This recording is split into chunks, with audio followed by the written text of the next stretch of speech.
Hello વિદ્યાર્થી મિત્રો, welcome to merchant engineering college of પાસના ઇન ઇલેક્ટ્રિકલ ડિપાર્ટમેન્ટ. તો આજે આપણે સ્ટડી કરવાના છે એ છે EET subject chapter number 5 electrical installation and design consideration. તો એમાં આપણે લાસ્ટ લેક્ચરમાં વાયરિંગ સિસ્ટમ જોતા હતા. તો હવે એના 3 ટોપિક આપણે રિપેર થઈ ગયા છે. હવે એનો 4th અને 5th બાકી છે, આપણે જોઈએ. તો ફર્સ્ટ વન અહીંયા જે 4th ટોપિક છે એ છે TRS and PVC sheathed batting wiring system. In this system of wiring tough rubber sheathed, જે TRCનું પૂરું નામ છે ટફ રબર sheathed અને PVC ઇન્સ્યુલેટેડ કેબલ છે, આમાં જે યુઝ થાય છે. અને પછી wiring is carry out on wooden, કે આના પર તો વુડન બેટન ક્લિપ પર કેરી થાય છે. The cable are laid on wooden batten, અને જે કેબલ છે એ આના પર લેટ થાય છે તો વુડન બેટન પર થાય છે. અને એમના વચ્ચેની જે થિકનેસ છે એ less than 10 mm, which are fix on the wall, કે આ ફિક્સ કરવામાં આવે છે, આને ફિક્સ કરવામાં આવે છે ઓન ધ વોલ કાં તો ceiling on a wooden plug, અને fix at a distance not exceeding 75 centimetre. જે વોલ પર ફિક્સ કરવામાં આવે છે 75 કરતાં વધારે ડિસ્ટન્સ ના હોવું જોઈએ. એના પછી કે to fasten the wire to batten tighten brush iron clip are use. આમાં ક્લિપ છે કયા કયા પ્રકારની ઉપયોગ થાય છે? એક તો બ્રશની ઉપયોગ થાય છે, બેટનની યુઝ થાય છે અને iron link. The clip are space, એમના વચ્ચેની જે ક્લિપની સ્પેસ છે ઇન્ટરવલ કેટલી હોય છે? 10 સેન્ટીમીટર પર ક્લિપ મારવામાં આવે છે. એના પછી કે જો લાઇટ અને ફેન હશે તો એના માટે જે કોર વપરાય છે ટ્વિન્સ કેબલ યુઝ હશે, અને એના માટે 3 pin socket outlet twins core cable with earth conductor use થાય છે. હવે એના એડવાન્ટેજીસ જોઈએ. તો ફર્સ્ટ વન છે કે it is very long life, કે આની લાઈફ હારામાં હારી છે. પછી it provide good mechanical protection. એના પછી થર્ડ વન છે પ્રોટેક્શન ફ્રોમ ડેમ્પનેસ ઇઝ એક્સિલન્ટ. એના પછી થર્ડ વન છે દેખાવ સારો છે, કે ઇઝ વેરી ગુડ અને ચીપર સિસ્ટમ. તો એના અહીંયા કેટલા 5 છે, કે લાઈફ વધારે ચાલે એવી છે, મિકેનિકલ રીતે ગુડ પ્રોટેક્શન છે, અને દેખાવ પણ સારામાં સારો છે, અને ચીપર સિસ્ટમ છે. હવે એના ડિસએડવાન્ટેજ જોઈએ. તો ડિસએડવાન્ટેજ છે એ it can be use for the location expose to the rain and sun, કે જ્યાં રેન કે વરસાદ હશે અને સૂર્યના કિરણો પડતા હોય ત્યાં અહીંયા સિસ્ટમ છે વાયરિંગ સિસ્ટમ એપ્લિકેબલ નથી. એના પછી application, the system is cheaper, કે કોસ્ટલી નથી, એ સસ્તી છે. તો એ use for small and medium residency માટે યુઝ થાય છે. એના પછીથી હવે લાસ્ટ વન છે કન્ડ્યુટ વાયરિંગ સિસ્ટમ છે. અહીંયા એનો ઓવરવ્યૂ આપેલો છે કે આવી રીતના દિવાલ પર આપણે પાઇપ હશે ને પાઇપને આપણને દિવાલ પર સ્ક્રૂથી ફિટ કરીશું ક્લિપ થ્રુ, અને એમાંથી પછીથી કેબલ છે એ જતું હશે. તો એ જ આપણે અહીંયા ડિસ્કશન કરીએ કે કન્ડ્યુટ વાયરિંગ સિસ્ટમ. તો this system of wiring is shown in figure, કે આપણે જોઈ શકીએ તો સુટેબલ ફોર ધ એક તો લો અને મીડિયમ વોલ્ટેજ હશે એના માટે આ છે. અને એમાં પણ VIR અને પછીથી PVC insulated cable are run in metal pipe. કીધું એમ તેમજ કે મેટલ પાઇપની અંદર હશે જતા હશે તો એને આપણે કન્ડ્યુટ, કે which provide good mechanical protection અને insulation of the cable, reduce the risk of rise free fire. Conductor આમાંથી મેટલની પાઇપમાંથી જતા હશે તો ગુડ મિકેનિકલ પ્રોટેક્શન છે અને રિડ્યુસ રિસ્ક ઓફ ફાયર. એના પછી conduit wiring run over the surface of wall and ceiling may be concealed under masonry work. This system of wiring can be further divided into system એક surface conduit system અને બીજી છે concealed conduit wiring. હવે જોઈએ કે surface wiring system. The surface conduit wiring is use for factory lighting and motor wiring માટે, જ્યારે concealed conduit wiring system use for residency અને કોમર્શિયલ બિલ્ડિંગ હશે એમાં ઉપયોગી થાય છે. હવે એના આપણે ડાયાગ્રામ જોઈએ તો ડાયાગ્રામ આ રીતના છે, જે કોમનલી તમે જોયો હશે. તો આ છે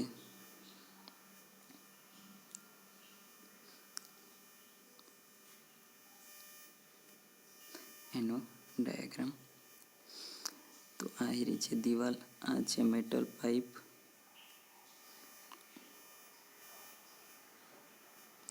આ છે મેટલ પાઇપ, એના અંદર આ છે કેબલ અને પછી આ ક્લિપ છે જેને સ્ક્રૂ વડે ફિટ કર્યા છે. કન્ડ્યુટ વાયરિંગ સિસ્ટમ ફિગર જોઈ લીધી. હવે આપણે જોઈએ એના advantages.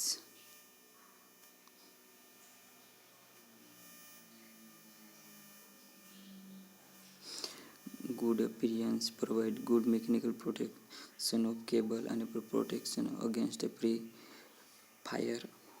Fire is very good, long life અને એની લોંગ લાઈફ છે. તો કેવો તે સારામાં સારા એડવાન્ટેજ છે કે દેખાવામાં સારું છે અને વધારે મિકેનિકલ પ્રોટેક્શન આપી શકે, અને હજી પ્રોટેક્શન જો ફાયર કંઈક પ્રોબ્લેમ આવે તો એ સારું છે એના માટે, અને એની લાઈફ પણ વધારે છે. જે બીજા કેબલો છે એના કરતાં 35 થી 40 યર સુધી એ. હવે એની એપ્લિકેશન જોઈએ તો this system is very costly. કે મેટલ પાઇપ છે પ્લસ એની ક્લિપ છે, ફિટિંગ કરવાનું છે, એના માટે કોસ્ટ વધવાની. તો જનરલી યુઝ ઇન્ડસ્ટ્રીયલ વર્કશોપ અને પબ્લિક બિલ્ડિંગ હોય એ ઉપયોગ થતી હોય છે. હવે આપણે વાયરિંગ સિસ્ટમ સ્ટડી કરી ગયા, એના પછી હવે આપણે ટોપિક રિફર કરીએ permissible voltage drop and conductor size calculation. કે હવે આપણે વાયરિંગ સિસ્ટમ તો કરવાની છે, પણ જેમાં જે હવે કંડક્ટર યુઝ કરવાનું છે તો એનું સાઇઝ અને એમાં પરમિસિબલ વોલ્ટેજ ડ્રોપ કેટલો હશે એ સ્ટડી કરીએ. તો એના માટે જ્યારે આપણે the following point must be considered while calculate the wire size કે સાઇઝ ઓફ કંડક્ટર. તો કે ફર્સ્ટ વન છે કરંટ કેરિંગ કેપેસિટી, અને સેકન્ડ વન છે વોલ્ટેજ ડ્રોપ, અને થર્ડ વન છે મિનિમમ પરમિસિબલ સાઇઝ. તો એમાં વારા પરથી જોઈએ તો ફર્સ્ટ વન છે કે current carrying capacity. The conductor or wire should be size sufficient to carry the maximum circuit current continuously without the overheating. કે જે કરંટ કેરી કેપેસિટી કેવી છે કે જે વાયરની સાઇઝ છે એ સફિશિયન્ટ રહેવી જોઈએ કેરી ધ મેક્સિમમ કરંટ જેના અંદર જતો હશે કે હારું તો ઓવરહીટિંગ કર્યા વગર કરંટ કરી શકવો જોઈએ. તો એને આપણે કરંટ કેરિંગ કેપેસિટી કહીએ છીએ. એના પછી છે second one voltage drop. The voltage drop in a conductor or wire depend upon the current flowing through the conductor and resistance of the conductor. જે વોલ્ટેજ ડ્રોપ છે આના કારણે થયો તો conductor wire depend on the current flowing through the conductor and resistance of the conductor. જેમાં રહેલો resistance છે એના કારણે વોલ્ટેજ ડ્રોપ થતો હોય છે. તો જે રેઝિસ્ટન્સ છે is inversely proportional to the area, therefore the voltage drop will be less than the area of conductor. તો આને સિમ્પલી સમજવું હોય તો આપણે ખબર છે આર ચલે છે વી ઓહ્મ્સ લો પ્રમાણે, અને એના પછી જે રેઝિસ્ટિવિટી છે આર બરોબર રો એલ ભાગ્યા એ. તો વોલ્ટેજ વધ્યો તો આર વધ્યો, અને આર વધ્યો તો એરિયો ઘટ્યો. તો એનો જ ઉપયોગ કરીને અહીંયા છે કે voltage drop will be less, કે આપણે વોલ્ટેજ ડ્રોપ ઘટવાનો હતો એને inversely proportional conductor area more હશે. તો કંડક્ટર એરિયા આપણે કેટલો કે મિનિમમ લઈએ તો એ વોલ્ટેજ ડ્રોપ વધારે થાય, ને જો એરિયો વધારે હશે તો વોલ્ટેજ ડ્રોપ ઓછો થશે. તો પરમિસિબલ વોલ્ટેજ ડ્રોપ જ્યારે લાઇટિંગ સર્કિટ હશે કેટલો પરમિસિબલ છે તો 2% ઓફ સપ્લાય વોલ્ટેજ પ્લસ, અને ઇન કેસ ઓફ જે ઇન્ડસ્ટ્રીયલ વોલ્ટેજ છે તેમાં maximum voltage drop at extreme equipment should be more than 5% છે. જ્યારે લાઇટિંગ માટે 2%, જ્યારે ઇન્ડસ્ટ્રીયલ લોડ છે તેના માટે 5% વોલ્ટેજ ડ્રોપ પરમિસિબલ લિમિટમાં છે. એના પછીથી હવે third one, minimum permissible size. Minimum permissible size, the minimum permissible size of conductor wire should be follow the conductor using domestic, કે જો domestic wiring should be not be less than 1/1.12 mm, કે જ્યારે domestic purpose માટે હશે તો એની minimum size કેટલી હશે તો ભાગ્યા 1.12 mm કરતાં ઓછી ના રહેવું જોઈએ. અને જો ઇન કોપરમાં હશે તો એ કેટલી રહેવું જોઈએ 1/1.40 મિનિમમ એલ્યુમિનિયમ સાઇઝ. કોપર માટે ત્યારે ડોમેસ્ટિક પર્પઝ કરતા હોય તો મિનિમમ સાઇઝ કેટલી છે તો 1/1.12 mm, અને જો કોપર હશે તો એટલી છે, અને જો એલ્યુમિનિયમ હશે તો કેટલી હશે તો 1/1.40 mm. હવે સમ ડેફિનેશન છે એ જોઈ લઈએ. ફર્સ્ટ છે luminous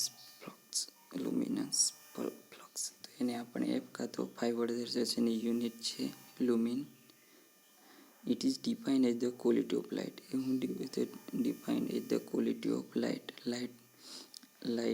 that the lighting surface can be emit per second. કે it is defined as the quality of light that lighting can be emitted per second. જે પર સેકન્ડમાં લાઇટિંગ સરફેસ પર એમિટ થાય છે એ છે લુમિનસ ફ્લક્સ. એના પછી સેકન્ડ વન કે luminous intensity. It is defined the flux emitted by the lighting source per unit angle, કે જે લાઇટિંગ સોર્સ એમિટેડ થાય છે ભાગ્યા યુનિટ કે per unit solid angle. It is defined as the flux emitted by the lighting source, જે lighting source પર flux emitted થાય છે ભાગ્યા યુનિટ સોલિડ એંગલ. એના પછી third one lumen. It is the unit of luminous flux. કે lumen હોય છે it is the unit of luminous flux, કે યુનિટ ઓફ ફ્લક્સનો યુનિટ છે. If source of one candle power the luminous flux per unit solid angle from the source તો is 1 lumen. કે એવું કહેવા માંગે કે 1 candle power the luminous flux per unit solid angle, કે પર હોય if source 1 candle power luminous flux per, કે 1 candle power luminous flux per unit solid angle હોય તો એને 1 lumen તરીકે ઓળખાય. એના પછી illumination. Illumination, it is the flux received per unit area. કે યુનિટ એરિયા પર ફ્લક્સ રિસીવ થતો હશે તો એને ઇલ્યુમિનેશન કહે છે, અને એનો યુનિટ છે લ્યુમેન્સ પર મીટર સ્ક્વેર. પછીથી લક્સ. તો લક્સ બરાબર લ્યુમેન્સ પર મીટર, કે જે ઇલ્યુમિનેશન એકમ છે. પછી લો ઓફ ઇલ્યુમિનેશન.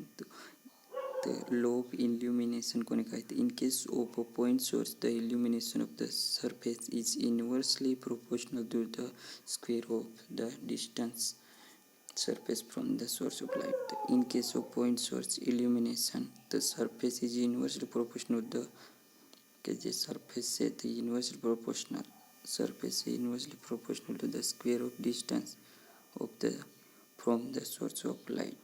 તો in case of ઇલ્યુમિનેશન એ શું છે તો સરફેસના ઇન્વર્સલી પ્રોપોર્શનલમાં છે. તો કોના થ્રુ? The square of distance of the surface from the light source. Light સોર્સથી ડિસ્ટન્સ છે એના ઇન્વર્સલી પ્રોપોર્શનલમાં છે. તો લો ઓફ ઇલ્યુમિનેશન એ શું કહેવા માંગે કે illumination of the surface, illumination of surface, જે સરફેસ પર ઇલ્યુમિનેશન થતું છે એ ઇન્વર્સલી પ્રોપોર્શનલ છે. તો જ્યાંથી લાઇટિંગ સોર્સ પડતો છે એ ડિસ્ટન્સના સ્ક્વેર પ્રમાણમાં ઇન્વર્સલી પ્રોપોર્શનલ છે.